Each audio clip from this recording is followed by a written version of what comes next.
cette stratégie qu'on a mis en place. On a mis Nampalis Mendy en point de passe et puis on a joué à 3 au milieu avec Idrissa beaucoup plus haut à droite et puis Pape Gueye à gauche. Ce que je leur avais demandé, c'était de se projeter, qu'ils ne viennent pas tous les deux à côté de Nampalis, chose qui a été le cas en réalité contre le Malawi, où on a vu Chirou descendre vraiment à côté de Nampalis et Idi à côté de Nampalis, et on manquait un petit peu, si vous voulez, de jeu intérieur par nos relayeurs pour appuyer justement Sadio Mané, Boulaïdia et Habib Diallo. Donc on a pu en parler par des vidéos, on a pu en discuter. Bien sûr que quand on est relayeur et que l'adversaire joue avec un attaquant ou 2 attaquants, on est amené à demander le ballon un peu plus haut.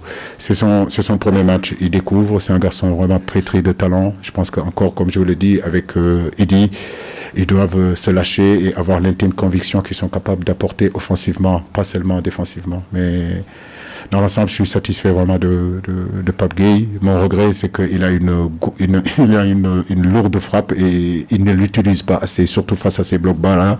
Quand vous avez un garçon comme Pape Gueye qui est capable de frapper pour faire sortir cette ligne du milieu, c'est très très très intéressant. Et je trouve que sur le match, il ne l'a pas assez fait, d'autant plus qu'il avait en première mi-temps cette opportunité-là. Il a voulu vraiment faire la passe. Je sais pas. En tout cas, j'espère que ça va. Il est à l'hôpital là. On va voir. J'ai pas encore de nouvelles des médecins. J'espère qu'il n'y a rien de grave. Voilà. Mais pour l'instant, je peux pas vous donner des informations sur Sadio. Il a eu un choc avec le gardien. Il a eu un malaise et sa tête qui tournait, donc il est parti. Voilà, donc on va voir.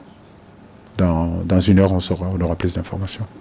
Oui, nous travaillons les coups de pied arrêtés, mais un match de football, c'est pas seulement que des coups de pied arrêtés. Même si on sait qu'il y aura des matchs très importants, ça se jouera sur les coups de pied arrêtés, que ce soit offensivement ou défensivement.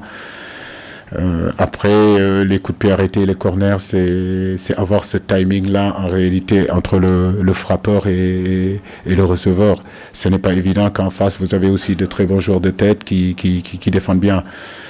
Mais oui, je pense qu'on peut avoir beaucoup plus d'occasions, beaucoup plus d'opportunités sur ces phases arrêtées-là. Donc, on doit y travailler parce que j'ai de très bons joueurs de tête. Et ça peut être aussi une arme pour nous. Mais si vous regardez le match contre le Zimbabwe, on en a eu par Abou Cissé, on a eu aussi contre le Malawi, on en a eu contre la Guinée avec Abdou Diallo. Ça passait de peu. Si on avait marqué sur coup de pied arrêté dans ces matchs-là, personne n'aurait rien à dire. Mais marquer des buts sur coup de pied arrêté, c'est pas évident. Marquer des buts tout court dans cette canne-là, c'est pas évident du tout.